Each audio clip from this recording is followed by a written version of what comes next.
The report by the healthcare professionals, experts in health financing, and the actual report informed both the ministry and this board a particular state of affairs currently obtaining and recommended on the basis of the data they have dug out a way forward.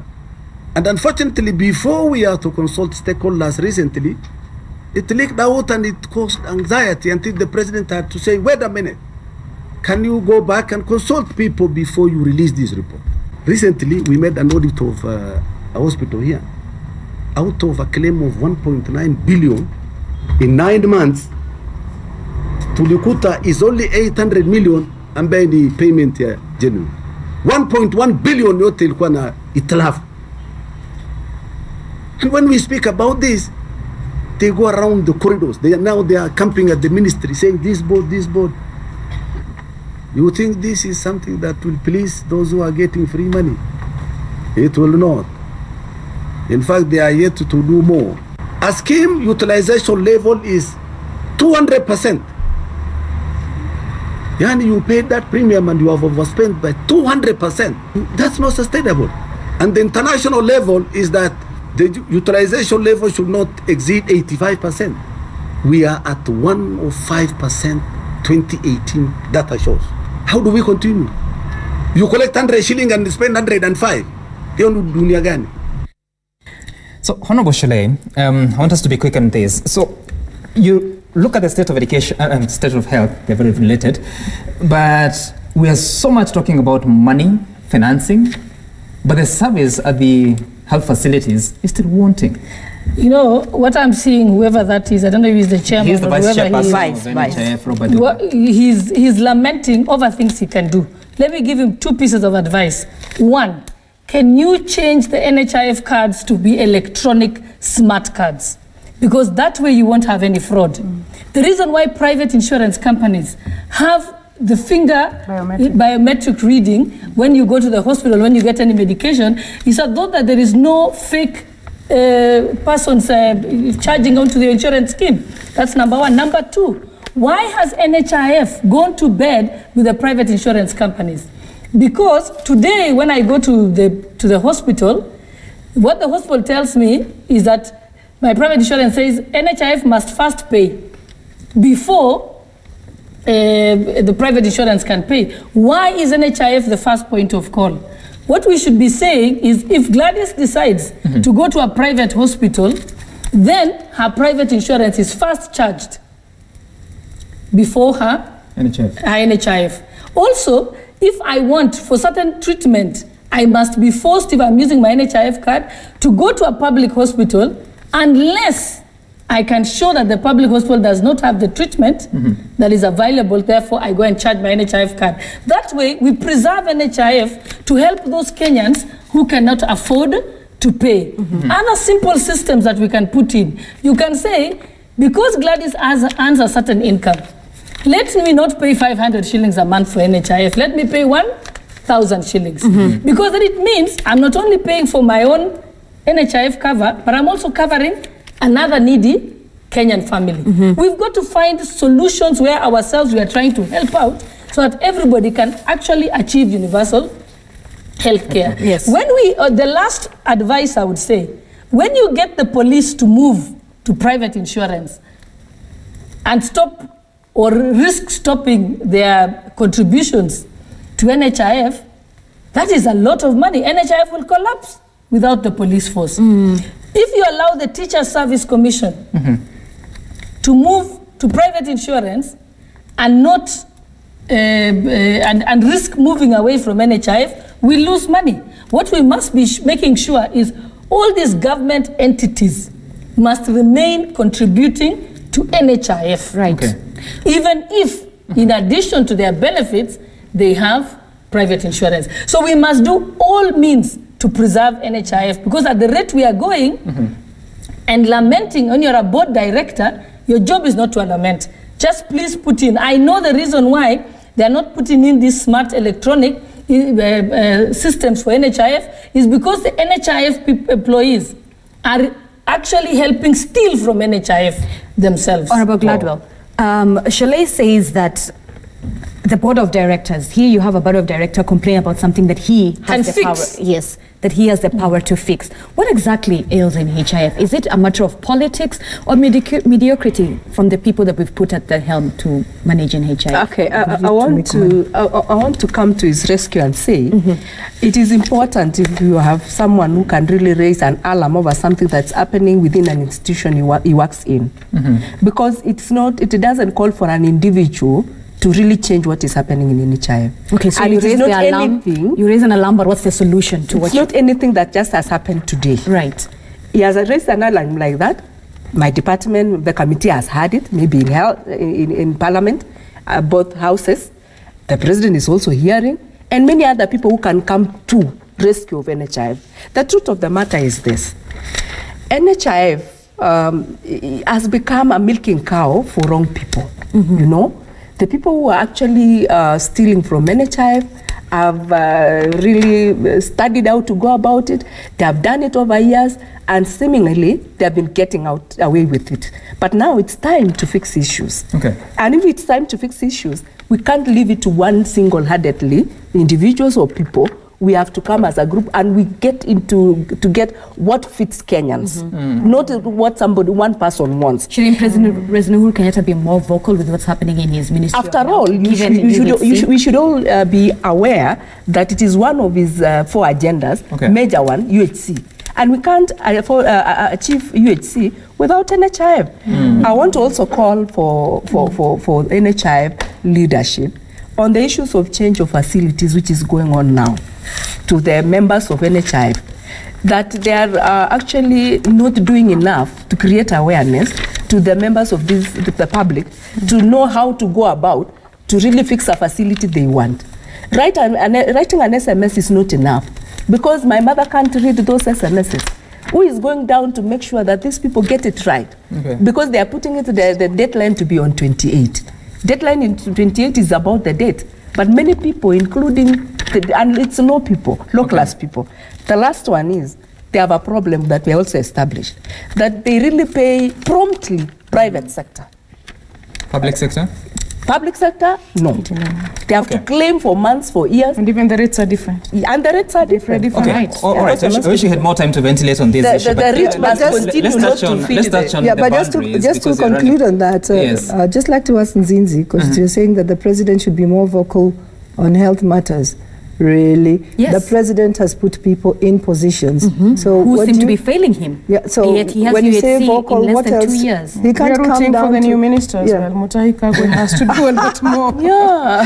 I think it's really important that when he appoints people in sectors like health, the health sector, he really needs to do due diligence and pay attention to who heads it. Otherwise, we're not going to have too much difference. I want us to touch on this final topic about the boundaries review. And last week, I believe it was on the Valentine's Day. That is Wafula Chebukati, the chairperson of the IEBC, said that the boundaries review process is set to begin on that is in March, that is next month, and this is in line with the constitutional provision that a review must happen between the 8th and the 12th year, so that would be between 2020 and 2024, and he says that it needs to be concluded 1 year before an election, and therefore he's looking at July 2021 as the last date that should happen. But he raises an issue and says that they are strained in terms of resources, so they are not certain that this can happen. First of all, looking at the census of 2019, obviously it's going to affect some of the regions, and Aden Duale, the majority leader and member of parliament for, what is that constituency, Garissa town, says that they are going to defend their constituencies. They might be affected because that region might lose about 2 or 3 constituencies. How do we do this at a time that we have so many conversations to carry on with, that is including BBI and the challenges that we have to deal with in the different sectors of the economy? Yeah. First of all, I was a commissioner in the Legal Commission, which was the Boundaries Review Commission. I'd like to say that Chebukati should not be in a hurry. If I was in Chebukati's position, I would leave reviewing of boundaries until after the general elections of 2022. The climate or the atmosphere is not ripe for a review of boundaries. Why? It becomes it's very emotive. Okay, and we attach a lot to review of boundaries in terms of constituencies, and in terms of, we know that the constituencies also determine how much money, comes into the counties or into the constituencies. So for me, if I was Chebukati, I would leave it until after the general elections. He's talking about that he has to complete it by July next year. First of all, going around the country to get views of the people, because he must do that in terms of public participation. That will take a long, long time. Okay? And yet, according to How long did it take you? It took us almost over a year to go to every part of this country to actually get... But probably he's trying to be within the provisions of the Constitution. No. It goes 8 to 12 years. 8 to 12 years. So we have up to 2024.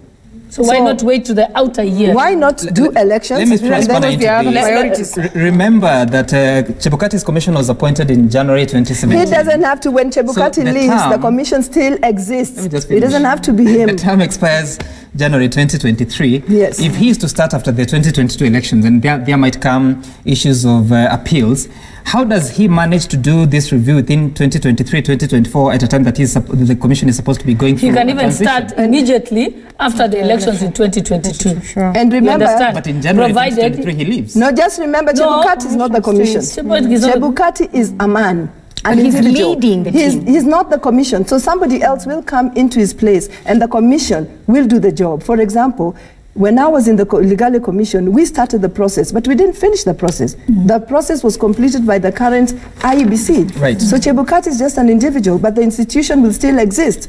So Chebukati does not need to try to do what he cannot do just to show that he's done it during his time. So the reason why you want it to be after elections is because of the political temperatures. Everybody will become, and he'll be able to do a better job. He'll be able to do a more objective job, because the country will not be attaching the review at that particular time to an immediate election, because an election will still be years beyond that 2024. Gladwell has a different opinion. As you give yours, Honorable, could you tell us, most Kenyans would think that the reason why perhaps certain politicians want this done after 2022 is because they know that there are certain seats that they need to still secure, and boundaries review will limit that. No, but okay, when we want to really think on that side, you should also remember that it's not all the constituencies that can be reduced.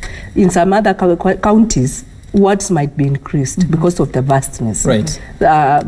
What I wanted to say is it might not be true that after 2022 things may cool and we can do changes. The truth of the matter, this country is politicking from day one to the last day of the year, from the first term of office to the last term of office. There's no time that we are not in political mood.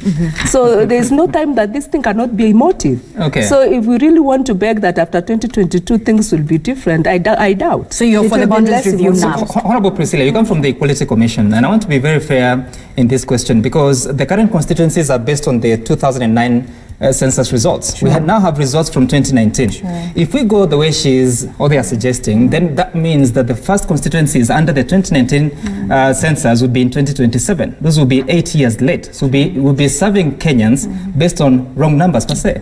Yes, it is indeed true. There is the 2019 census. But my own point is there's a lot of reforms suggested for IEBC in the BBI report. This conversation is out there with the public. So I think IEBC, let's finish the conversation that is already on the table, including that IEBC is not fully constituted itself. It has 3 commissioners as opposed to 7. So let those conversations first happen, and then come back to the boundaries conversation. And even if matters of equality are addressed, there are also electoral systems that are much better at addressing equality than first past the post, all of which are in the BBI report. So I would also be with them in sense of sequencing, just how much can we take as a nation in terms of prioritization. Now that there is another process on the table, let that process go on. When that process is over, then we can go. You don't think that would be interfering with the independence of a commission that is supposed to... No, it doesn't interfere with independence in the sense that... to conduct its mandate based on the provisions of the law? But they also are in Kenya. They are not conducting their mandate outside of the country, so they have to be alive to what else is going on. And also remember... the commission also has to take judicial notice of what's happening happening in the country. We know that there is talk about a referendum. There is a BBI process going on again in the country.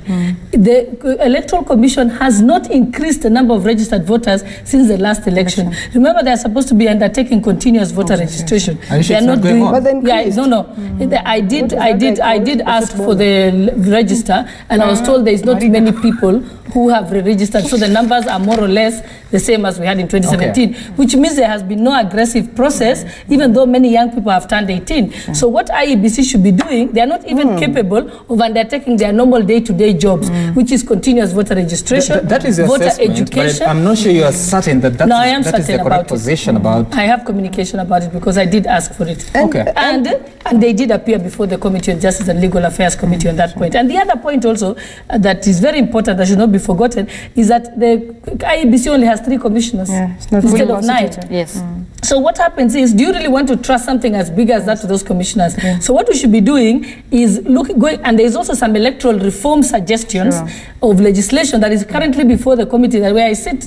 And so why can't we do the electoral reforms first? The question I would ask you as we wind up on this conversation, is it fair to subject a commission to hold it at ransom because of the reforms that the we are not holding it at ransom. The commission itself has failed in doing its work. And the commission is supposed to ensure that they work closely with the Attorney General's office. The commission needs to be strengthened. We are not holding it at ransom. Remember, they have time until 2024. Okay? So we are looking at the situation now. And remember, there were 27 constituencies that were referred to as protected constituencies that were allowed to exist despite the fact that they did not meet the quota to exist. Protected? No, they are not protected in this review. Now, we have an election coming up in 2022, very soon, which is a year after next year. Now, you want to, because there are other constituencies that will also fall to that, that will also fall victim. So, is that going to happen? Look, I mean, politically, it is incorrect for Chebukati to even think. And the discussion on representation is a very heavy discussion, even before you go to IEBC. And even in terms of censors, we do not have censors for each constituency. We still do not have complete census from counties to each constituency to each wards. That is not complete. It's not in the public domain. So which figures is he going to use? Well, he has in his statement, as we close, in his statement, he has requested for that data from the Kenya National Bureau of Statistics. We were told that I think it's playing politics and trying to save his job. Let me just finish. We're trying to get in the space. But they just did the census the other day. Okay. Next time, let's talk about the lake poison. I mean, those are more important. And the oil. The commissioner from the National Gender and Equality Commission, Gladys Cheruiyot from Baringo County, Rosa Buyu from Kisumu County, as well as Gladys Boshele from Uasin Gishu. Thank you so much for making time for us. I know we had some feedback. Do you have time to read them? Okay. We're allowed to. Let's listen to what Kenyans are saying. This is Engineer Lazaro. Health Ministry needs someone with the best knowledge on medical matters, period. The issue of rewarding loyalists with big posts should come to an end. Have we had a doctor heading the Ministry of Health? Yes, Cleo Pamailu. Steve, you say the reason, I believe that is what you need to say. The reason why there is massive exit from NHIF medical cover is the fact that you get to seek treatment but end up paying more cash, making the cover useless. Let things be streamlined in NHIF before giving us conditions and compulsory joining of NHIF. Isaac Muthusi, you pay NHIF on time every month. Select inpatient, outpatient facility, but when you visit outpatient facility, you are told the lab charges aren't paid by NHIF. You should pay in cash. Is NHIF really necessary? I've heard this from people. A lot, yes. Kenyans complaining about that. Governor 254 in Kenya, the healthcare sector is facing some setbacks in supply chain. The facilities are understaffed, healthcare, financing and innovations and technology. Once these setbacks are looked into, the delivery of quality healthcare will go a notch higher. Thank you so much for your feedback. So much more on 22422. We take a short break. When we return, Willis will be here. Yes, he will be talking to Nasra Yusuf. Okay. You know her? Beyond She's a comedian. Yes. Okay. That's our comedy sector for today. After the break.